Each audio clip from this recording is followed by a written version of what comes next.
Hi friends, welcome to திரை தமிழன் reviews. இன்னைக்கு வீடியோவில் எந்த மூவியை பற்றி பார்க்க போகிறோன்னா, யோகி பாபு நடிப்பில் ரீசெண்டாக தேட்டர் ரிலீஸ் ஆன கிணத்த காணும் படத்தை பற்றி தான் இந்த மூவி ரிவ்யூவில் பார்க்க போகிறோம். வாங்க படத்துக்குள்ளே போகலாம். இந்த படத்தோட கதை என்னன்னா, யோகி பாபு வந்துட்டு ஒரு கிராமத்தில் பூசாரியாக வாழ்ந்துட்டு இருக்காரு. அது மூலியமா வர காசுகளை வச்சு தான் கொலை போட்டிட்டு இருக்காரு. அவர் இருக்க ஊரில் ரொம்ப தண்ணி பஞ்சம், குடிக்கிறது கூட ஒரு சொட்டு தண்ணி இல்லை. அப்படியே தண்ணி வேணும்னாலும் பக்கத்து கிராமத்துக்கு போய் தான் தண்ணி எடுத்துட்டு வந்து குளிக்க வேண்டிய நிலைமை. அந்த மாதிரி போயிட்டு இருக்கும் போது அந்த ஊரே எல்லாம் சேர்ந்து மழை வரணும்ட்டு திருவிழாலாம் நடத்தி பாக்குறாங்க. ஆனா ஒரு சொட்டு தண்ணி கூட மழையா பெய்ய மாட்டேங்குது. இந்த சூழ்நிலையில தான் ஊர் மக்கள்லாம் சேர்ந்து ஒரு ஆளை, வயசானவரை கூட்டிட்டு வந்து தண்ணி பாக்குறாங்க. அப்படி பார்க்கும்போது கரெக்டா யோகி பாபு வீட்டு வாசல்லையே தண்ணி இருக்க நீரோட்டம் காட்டிடுது. அதுக்கப்புறம் யோகி பாபு கிட்ட பர்மிஷன் கேட்கறாங்க.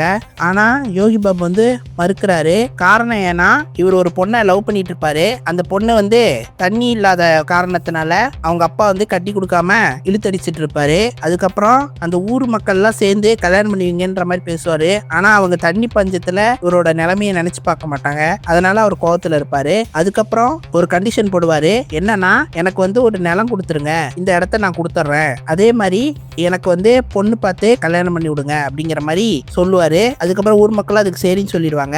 அதுக்கப்புறம் அவர் கிணத்தை வெட்டுவாங்க. கிணத்தை வெட்டினா கிணறு ஃபுல்லா ஏதோ டைனோசர் எலும்பு மாதிரி தெரியும். தெரிஞ்சவொடனே இவங்களுக்கு ஒரே ஷாக்கு. என்னடா கிணத்தை வெட்ட போய் பூதங்கிழம்புன மாதிரி ஆச்சு அப்படின்ற மாதிரி நினைச்சிருவாங்க. அதுக்கப்புறம் அது ஊர் மக்களுக்கு எல்லாம் தெரிஞ்சு, அதுக்கப்புறம் பின்னாடி ஆர்கியாலஜிஸ்ட் எல்லாம் தெரிஞ்சிடும். அவங்க எல்லாம் சேர்ந்து கவர்மெண்டோட அப்ரூவலோட அந்த கிணத்தை ஆக்கிரமிப்பு பண்ணிடுவாங்க.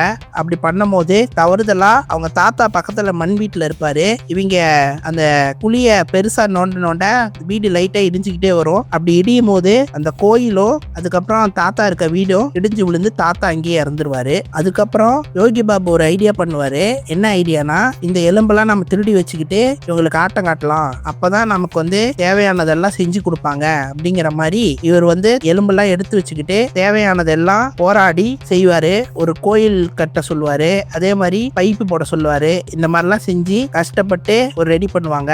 அதுக்கப்புறம் ரெடி பண்ணி அந்த எலும்புகள் எல்லாம் ஒரு கோயில் மாதிரி செட் பண்ணி அதுக்கு வந்து வசூலிச்சு அது மூலியமா ஊரே நல்லா செழிப்பாயிரும். அதோடய இந்த படத்தை முடிச்சிடுவாங்க. மொத்தத்துல இந்த படம் எப்படி இருக்குன்னா, ஒரு செம படம். கிராமத்து கதைகள் பிடிக்கிறவங்களுக்கு இந்த படம் கண்டிப்பா பிடிக்கும். இந்த படத்தோட டைரக்டர் இறந்துட்டாலும் இந்த படத்தை ரொம்ப தத்ரூபமா, ரொம்ப சாமர்த்தியமா எடுத்திருக்காரு. மறக்காம எல்லாரும் தியேட்டர்ல போய் செக் பண்ணி பாருங்க, சப்போர்ட் பண்ணுங்க. இந்த வீடியோ பிடிச்சிருந்தா லைக் பண்ணுங்க, ஷேர் பண்ணுங்க, கமெண்ட் பண்ணுங்க, மறக்காம சப்ஸ்கிரைப் பண்ணுங்க, பக்கத்துல இருக்க பெல் பட்டனை அமைக்கிருங்க. இன்னொரு வீடியோல சந்திப்போம். தேங்க்யூ.